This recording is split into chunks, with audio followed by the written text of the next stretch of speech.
Yesterday I was talking about, some, leaning into your career and should you lean in or should you pull back and just pros and cons of both of those things. And so I thought today that it would be nice if I was to come on and talk to you about, more creating more balance in your personal life and your work so that you can have it all. Because I told you about the quote from Oprah Winfrey that says you can have it all, just not at one time. So we're going to figure out how you can create more balance in your life, in your career, so that you can get to enjoy more of your life. So that's what I'm talking about. If you are here and you're ready to hear about some tips that you can utilize to help you to create more balance, type balance in the comments. And let's see who's on. Say hello when you jump on. Let me know who's on so I can say hello back. And I'm going to go ahead and get started. Of course, I am Vashana Weatherspoon, career strategist and excellence accelerator, helping women who feel frustrated in their careers to emerge from stuck and surge to their next level of success, whatever that might look like. I'm also the host of the Know Your Worth Career podcast that's centered around helping women to overcome challenges that they experience in their careers so that they can have the job fulfillment that they desire, have pay that supports their life, have promotional opportunities, and all of the things that we want from a fruitful career. Now, having said all of that, let's get to it.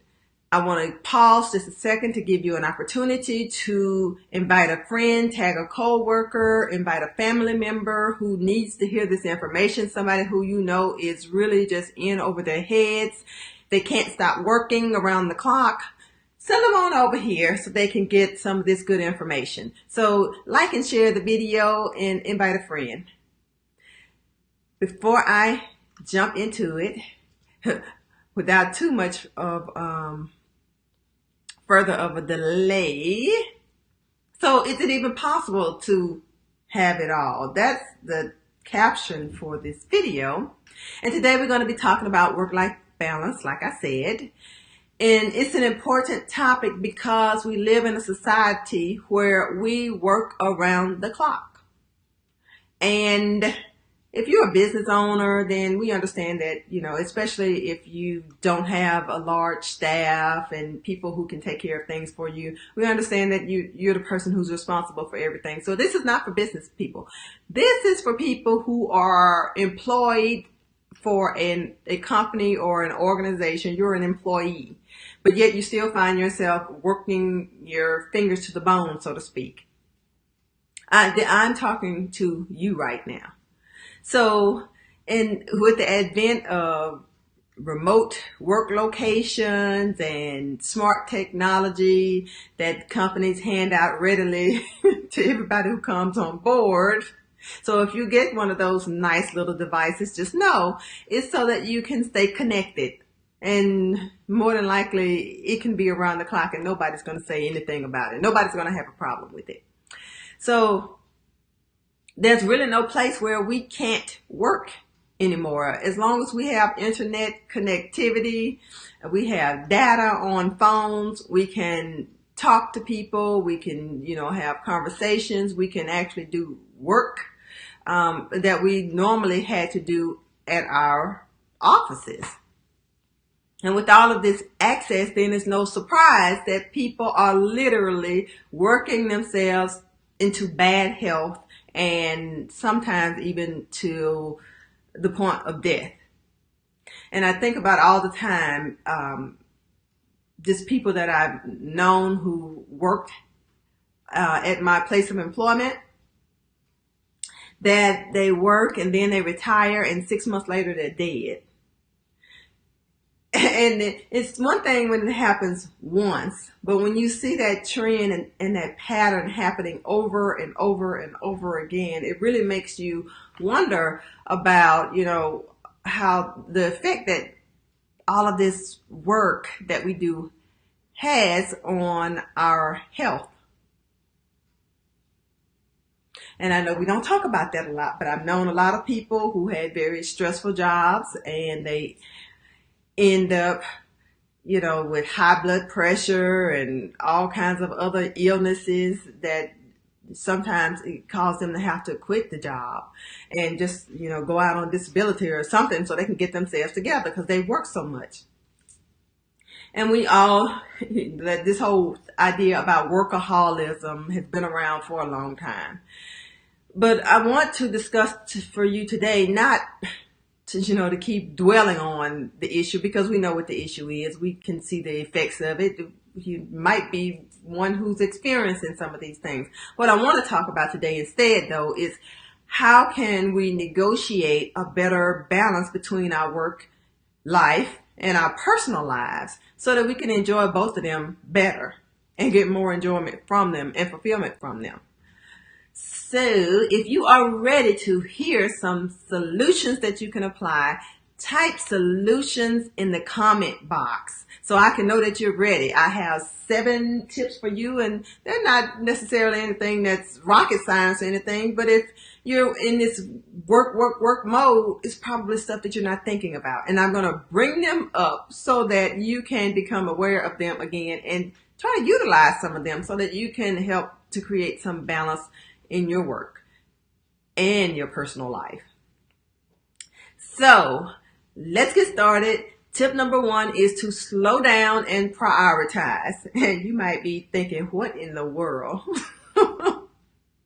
But when you're feeling overwhelmed because you have so many things to do, so many things going on at home, things going on at work, what I found that works for me, the best thing that I can do when I get to that situation is to just slow myself down and regroup. Because otherwise I end up just wasting time. I'm not being productive. I'm not getting anything done. It amounts to wasting time. So forcing yourself to keep going and keep trying to do things and to keep trying to produce results is probably not the best answer. If you're already stressed out and overwhelmed and you can't keep up with the pace of whatever is going on. And you might be thinking, oh, if I slow down, I'm going to get further and further behind. Well, you're probably not doing too good of a job keeping up as it is because you're probably making a lot of errors. You're probably having to go back and redo things that you've done before. And so slowing down gives you the opportunity to take a breather, put a little bit of space between you and all the things that are going on so that you can go back and regroup, prioritize, so you can focus on the things that matter most and start from there. You get a fresh place to start. And it'll give you a new breath of air so that you can figure out, how to get everything done one thing at a time. Because that's, a lot of us like to try to multitask, and I've been guilty of it before where I would try to do 3 different things at one time. And what I've learned is that does not work. If I'm not putting all of my effort and attention on one thing at a time, I'm doing 3 things poorly.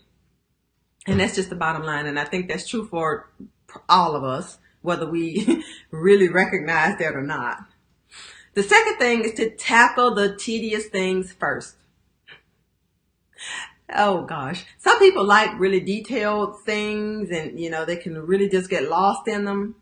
I don't. And this is something that I have to work on. So when I have tasks that I need to do, and if it's something that I don't really enjoy, my tendency is to want to put it off and to do the things that I like to do first. And then, you kind of dredge through the other stuff that you have to get done. But actually getting the things done first that you don't like when you're fresh and you're energized will help you to get through them quicker. And then it'll free you up so you can do more of the things that you actually enjoy. And plus you'll feel super accomplished when you're finished because, you got that thing out of the way and you don't have to think about it anymore. Another tip number 3, is to utilize your resources. And when I'm talking about resources, I'm not necessarily just talking about, tools and papers and pencils and that kind of thing. I'm talking about people also. And that could be people that you have at home, people, co-workers, colleagues at work, that can take some of these things that are impossible for you to be able to do alone, and bring in an extra set of hands to take some of the responsibilities off of your plate.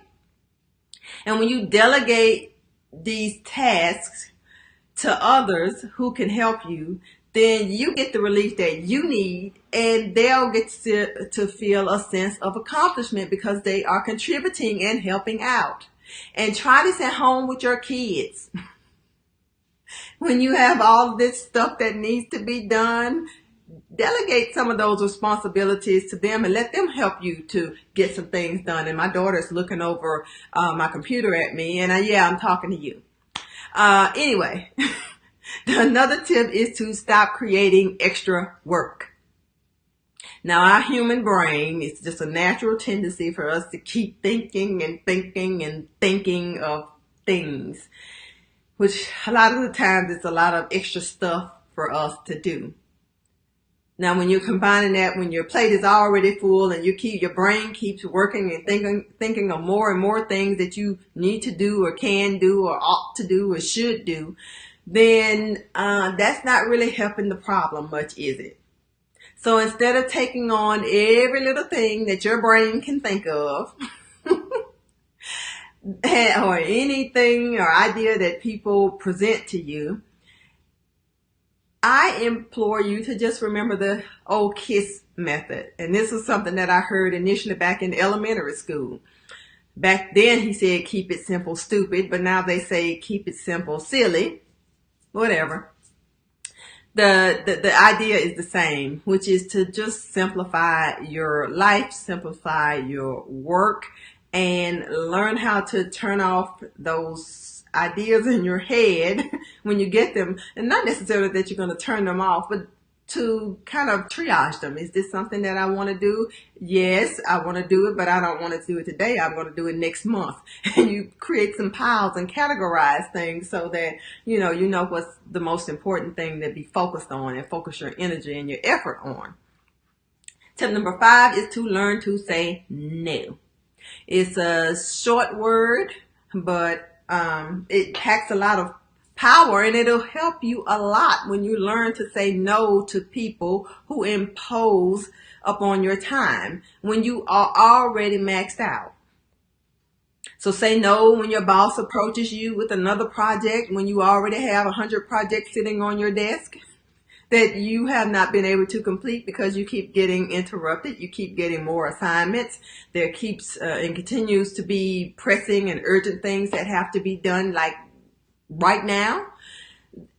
Of course, you're going to explain your rationale behind it, but you need to learn to say no to some things. You can't take on everything and be able to do it all well. And then that brings me to setting limitations, which looks like working during your work hours, no goofing off, no taking care of personal things, personal business, no congregating at the water cooler, talking about the office gossip and that kind of thing, so that you can get your work done during your work hours. Off hours, when you should be unwinding and, spending time doing the things that you enjoy so that you can revitalize yourself, recuperate from your long day, and be able to come back the next day and give it 100% because you've created some sort of balance there. And then my final and 7th tip is to utilize technology and other services to your advantage. Now, right now, it is a great time because we have so much technology to the point where it can be overwhelming. But if you can figure out what technology you need to help you to become more productive, and you can use technology for work, and we all do that, but you can also use it for home. I know I utilize it heavily to help me to keep things prioritized, to remember to do things or to do things for me so that I don't have to remember. And there's also services and kinds of things that you can utilize to help to free up your time to take things off of your plate. Meal prep services are a great idea for busy people who don't have time to be in the kitchen cooking 5-course meals every day. Cleaning services, having somebody to come and, do things around your home so that when you're at work, you can focus on work.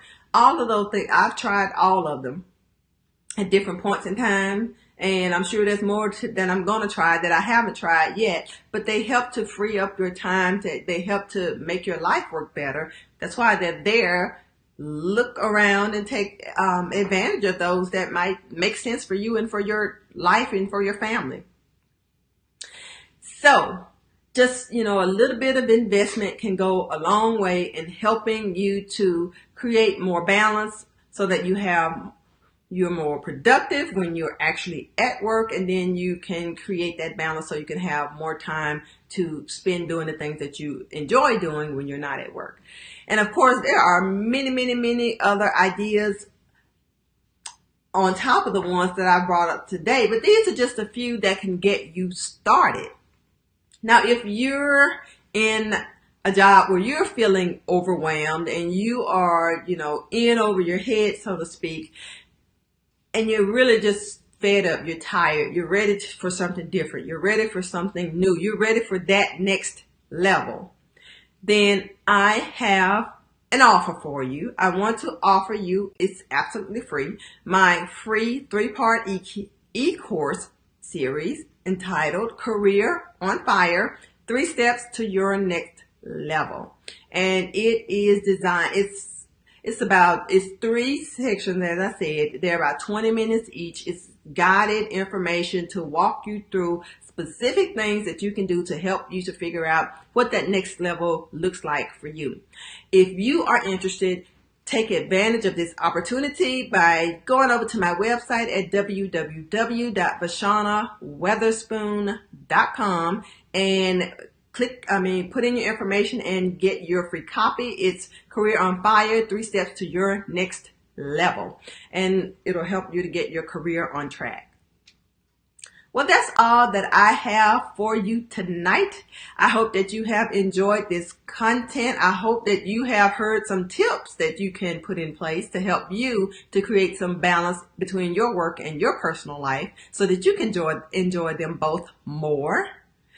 And I'm going to wish you a good night and invite you one last time to like and share this video so that people who need to hear this information, who are drowning in all the things that they need to do and don't know how to, get everything under control, so that they can hear these tips, find some things that can work for them so that they can create more balance and help to preserve their health and their life and create more happiness and fulfillment in them. So have a good night. I will see you tomorrow. Take care.